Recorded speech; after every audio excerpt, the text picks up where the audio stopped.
보자 기도하며 귀를 기울이시고 내 기도를 들어주신다네.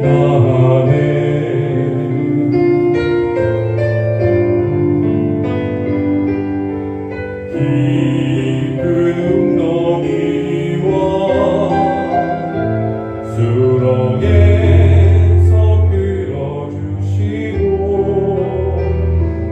나의 발을 왕성 위에 세우시사 나를 튼튼히 하셨네. 새 노래로 부르자 랄라라. 하나님께 울릴 찬송을 새 노래로 부르자. 하나님의 사랑이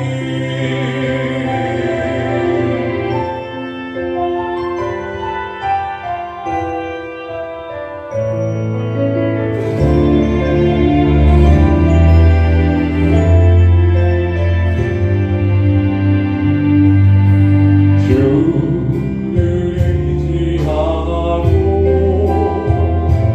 교만하지 않으면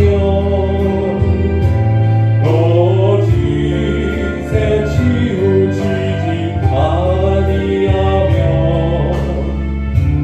복이 있으리라.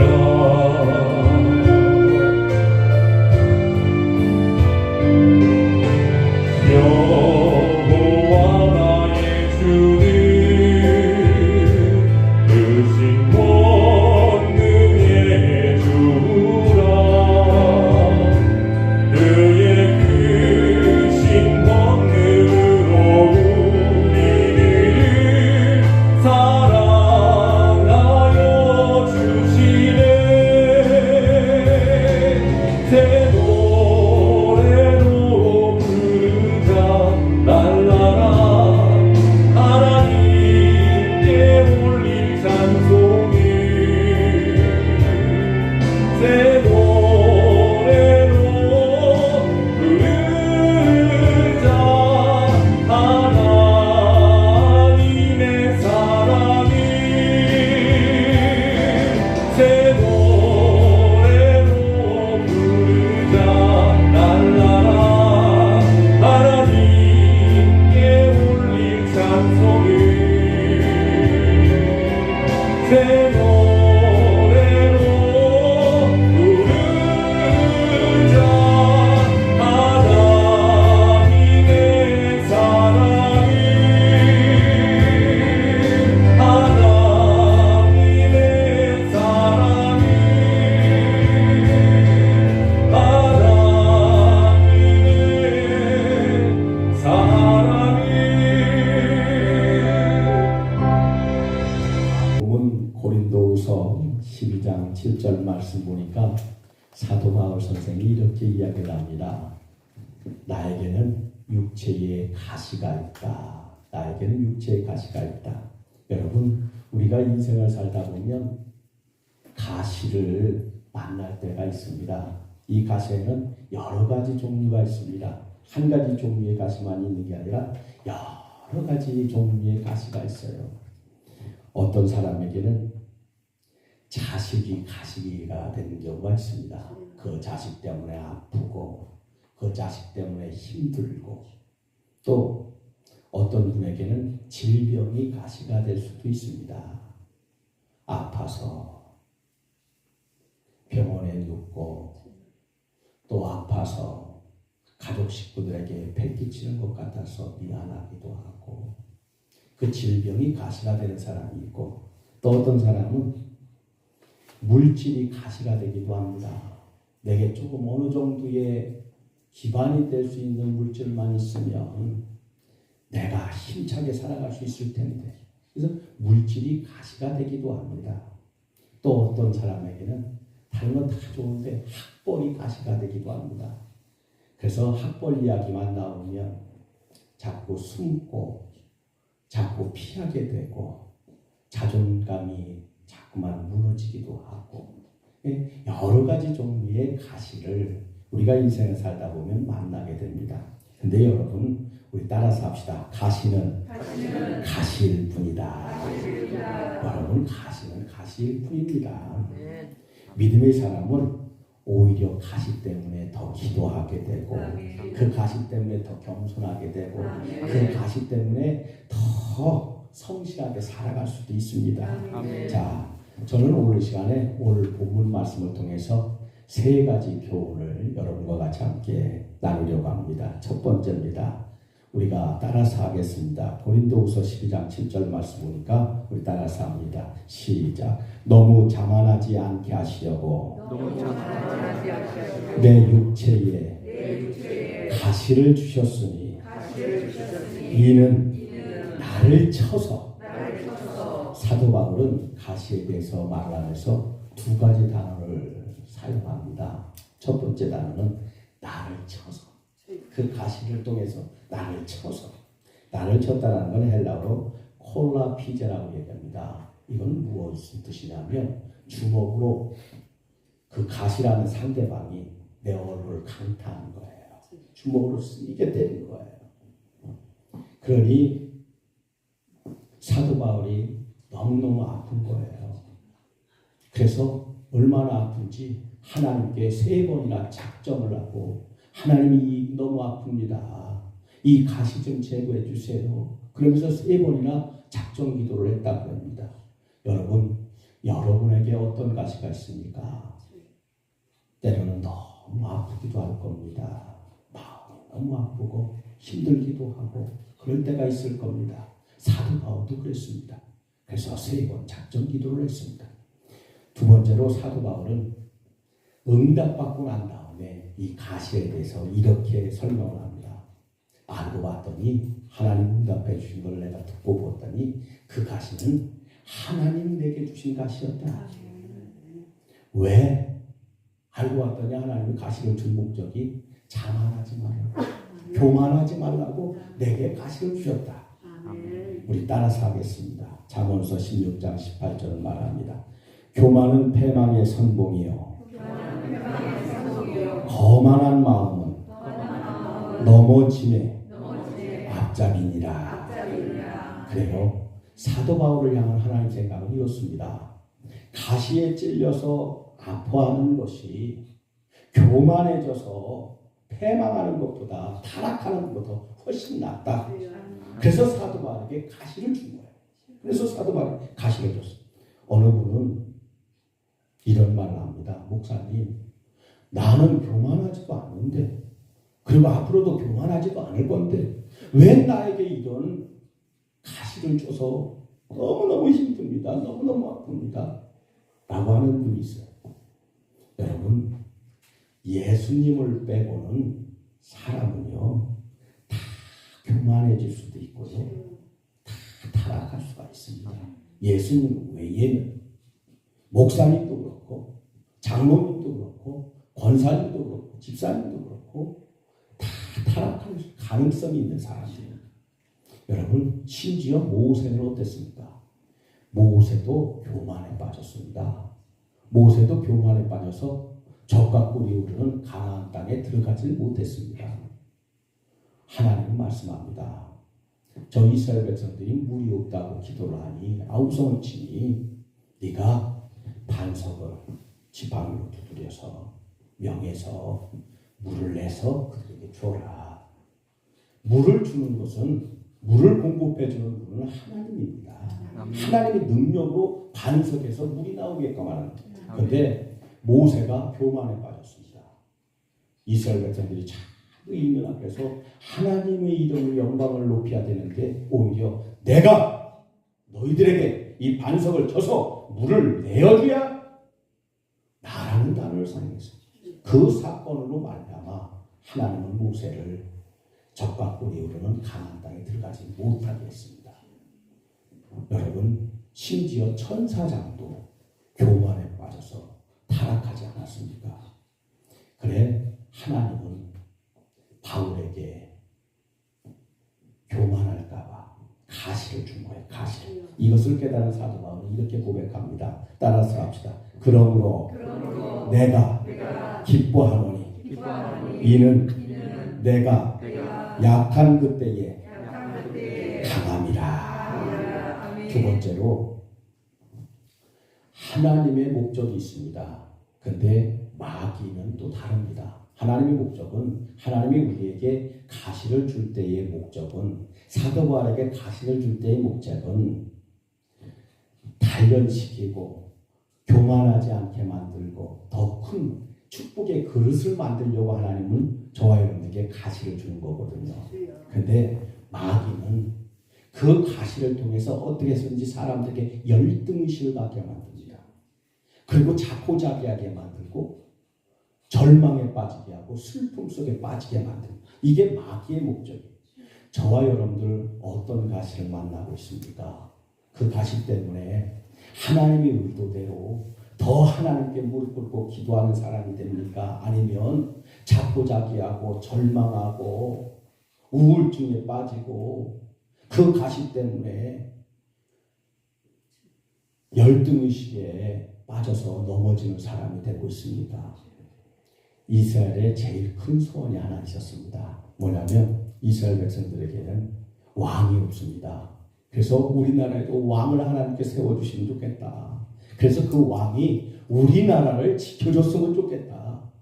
하나님께 간절하게 기도하기 시작합니다. 그때 하나님의 원하는 대답은 뭐였느냐면 왕을 세워줘도 마찬가지다. 왕이 이 나라를 지켜주는 게 아니다.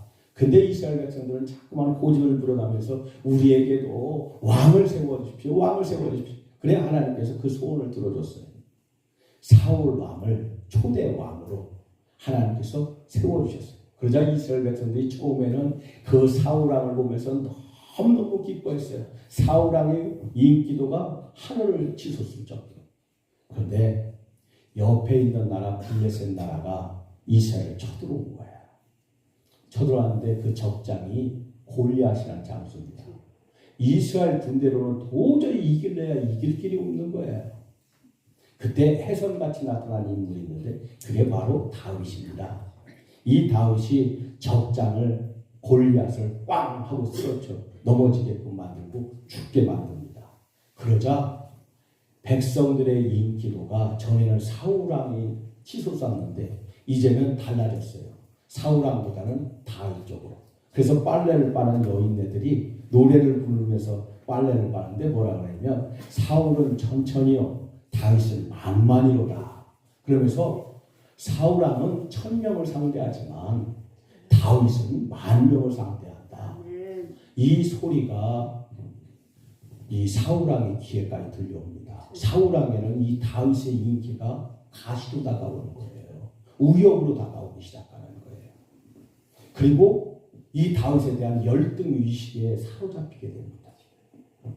어느 목사님께서 성도님들 중에 교회에 나오지 못하는 분들이 있어서 설문조사를 했어요. 왜 교회를 못 나왔냐. 그랬더니 그 중에 어느 성도님이 이런 대답을 썼답니다. 교회는 가야 되겠는데 입고 갈 마땅한 옷이 없어서 그래서 주일 성수를 못했습니다.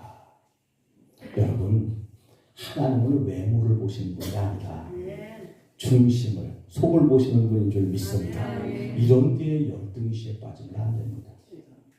또 어떤 분은 사업에 실패하고 거기에 열등의식에 사로잡히는 사람이 있어요.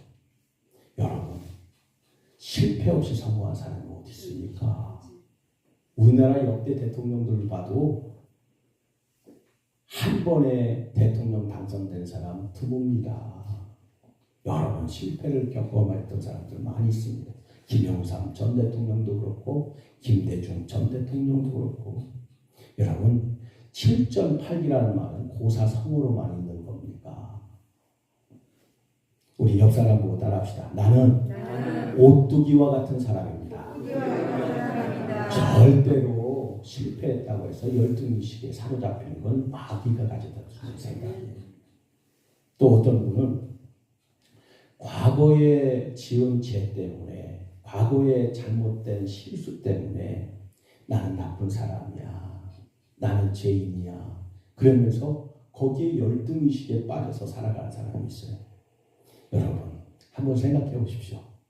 운전하다 보면 우리가 엉뚱한 길, 잘못된 길로도 들어갈 때도 있지 않습니까? 인생도 마찬가지입니다. 인생은 미지의 길입니다. 한 치 앞도 내다볼 수 없습니다. 내일 무슨 일이 일어날지는 모릅니다. 미지의 길을 우리가 운전하면서 인생을 살아가고 있는데 어떻게 하다 보니까 자기의 길로 걸어갈 수도 있는 것 아닙니까? 아차하는 순간에. 그런데 그 잘못된 과거 때문에 자신의 미래를 포기하고 자포자기하고 열등감에 빠져서, 그렇다면 그거는 마귀가 준 생각입니다. 어떤 분은 학벌 때문에 학벌 없다고 열등의식에 사로잡히는 사람들이 있어요. 여러분 우리가 잘 아는 에브라함 링컨 대통령은 돈이 없어서요 초등학교 석 달밖에 못 다녔습니다. 그런데 미국의 훌륭한 대통령이 되었습니다. 나보다 더 배워서 더 똑똑해서 그럼에도 불구하고 악하게 살고 더 나쁜 짓 하면서 살아가는 사람 많이 있습니다. 우리 따라서 합시다. 학벌 때문에 열등의식에 사로잡힐 필요가 없다. 사울왕도 마찬가지입니다. 아니 자기보다 더 인기 있는 사람이 나타날 수도 있죠. 살다 보면 어떻게 자기만 최고의 인기를, 항상 1등의 인기를 얻을 수 있겠습니까? 다윗이라는 사람이 나타났으면 오히려 기뻐하고, 하나님 이 나라를 축복해 주려고 다윗과 같은 사람 장수를 보내주셔서 감사합니다. 그리고 다윗을 잘 기용하면 이스라엘에게도 복이고 자기에게도 복이고 다윗도 복이고 얼마나 좋은 겁니까? 근데 그거를 열등의식에 사로잡혀서 다윗을 죽이려고 10여 년 넘게 쫓아다니고, 그러다가 하나님부터 징계를 받아서 죽음을 당하고, 여러분 사울왕의 잘못이 바로 여기에 있습니다. 마귀의 목적은 열등의식을 어떻게든 주려고 합니다. 가시를 만났을 때. 근데 하나님의 목적은, 가시를 주는 목적은 열등의식에 사로잡히라고 하는 게 아니라 더 겸손해지고, 하나님 나는 하나님밖에 없어요. 나는 자랑할 게 아무것도 없어요. 하나님 도와주세요. 그리고 하나님께만 매달릴게요. 더 신앙심 더 잘 가지면 하나님 복의 복을 더해 주시는 줄 믿습니다. 우리 옆 사람 보고 따라합시다. 우리는 열등의식을 잘 극복합시다. 세 번째 마지막으로 오늘 본문 8절을 보게 되면 우리 따라서 합니다. 이것이 내게서 떠나가게 하기 위하여 내가 3번 죽게 간구하였더니. 그래요. 사도 바울 선생 주먹으로 얼굴을 세게 맞는 것 같은 그런 충격을 받고 그런 아픔을 겪어서 하나님께 간절하게 3번 작전 기도를 합니다. 첫 번째 작전 기도를 했는데 하나님 응답이 없어요. 하나님 너무너무 아파요. 이 육체의 가시를 거두어 주세요. 하나님 도와주세요. 하나님 응답이 없는 거예요. 두 번째 또 포기하지 않고 또 작전 기도를 합니다. 그래도 또 하나님 응답이 없어요. 그래도 또 세 번째 이제는 또 포기하지 않고 하나님께 작전 기도를 했어요. 하나님 제발 좀 거둬가 주십시오. 고쳐주세요. 그러면서 하나님께 매달렸어요. 근데 하나님의 응답이 옵니다. 9절 말씀 보게 되면 우리 따라서 합시다. 나에게 이르시기를 내 은혜가 네게 족하도다. 이는 내 능력이 약한 데서 온전하여 지니라. 그러므로 도리어 크게 기뻐함으로. 그래요. 하나님의 말씀은 뭐냐면 3번이나 작전 기도한 사도바 선생에게 내 은혜가 네게 족하다. 가시를 뽑아주는 게 아니라 그 가시를 그냥 남겨주시는 거예요. 내 은혜가 네게 족하다. 이는 내 능력이 약한 데서 온전하여 지니라. 우리 교훈이 뭡니까? 이 말씀을 통해서 우리 따라서 합시다. 약함도 가시도 가시도 축복이다. 축복이다. 러빙갓이라는 책이 있습니다. 러빙갓. 그들은 어떻게 하나님을 사랑하게 됐나 라는 내용입니다. 이 책을 쓴 찰스 콜슨이라는 사람이 있는데 미국의 닉슨 대통령의 특별 고문으로 그렇게 아주 훌륭한 인재로 쓰임을 받았던 인물입니다. 근데 1974년도 닉슨 대통령의 워터게이트 사건에 연루가 되면서 이 사람이 감옥에 가게 됩니다. 그리고 전과자가 됩니다. 그런데 그의 책에 뭐라고 썼느냐면 나는 전과자가 됐다는 것이 너무 창피했다. 근데 나중에 깨닫고 보니까 내가 그 속에서 그런 과정 중에서 하나님을 만나게 됐다. 전에는 하나님을 제대로 믿지 못했는데 그 속에서 하나님을 만나게 됐고 내 진정한 자산은 바로 전과자라는 그 가시, 전과자라는 나 자신의 엄청난 실패, 과거에 내가 생각했던 그 전과자는 엄청난 실패다 라고 생각했는데 그것이 내 진짜 자산이 되었다. 그리고 거기서 신앙심을 굳건히 잡게 됩니다. 하나님만 바라고. 그리고 나서 출소 이후에 교도소 선교회를 조직했습니다. 그리고 교도소 선교회를 조직해서 교도소에 있는 사람들을 방문하면서 선교를 합니다. 본격적으로 하나님 일을 열심히 합니다. 그러지 않았으면 이 사람은 교도소에 가지 않았으면 세상 쾌락에 빠져서 세상의 권력욕에 빠져서 헤매었을 텐데 교도소에 가는 바람에 그곳에서 하나님을 만나게 됐고 그 교도소라는 가시가 자기에게 큰 축복이 되었다라고 그 책 내용은 써 있습니다. 오늘 본문 말씀으로 들어갑니다. 하나님의 뜻을 깨달은 사도 바울의 이후의 태도는 어떻습니까? 크게 기뻐했다고 했어요. 전에는 이 가시 때문에 나를 망가뜨린다. 이 가시 때문에 너무너무 힘들다 생각했는데 그걸 깨닫고 나서 그 가시를 보면서 크게 기뻐했다고 했고 그리고 또 하나는 뭐냐면 받아들임입니다. 그 가시를 받아들입니다. 어떻게 보면 가시는 십자가일 수도 있습니다. 십자가. 여러분에게 십자가가 있습니까? 너무 무겁습니까? 그게 가시로 다가옵니까? 여러분을 때립니까? 찌릅니까? 너무 아픕니까? 사도 바울은 깨닫고 난 다음에 받아들입니다. 받아들여도 기쁘게 받아들입니다. 저와 여러분들 기쁜 마음으로 자기 십자가, 자기에게 주어진 가시 잘 받아들이고 오히려 믿음을 더 굳건하게 만드는 또 겸손하게 만드는 그런 도구로 축복의 도구로 사용되어지길 간절히 축원합니다.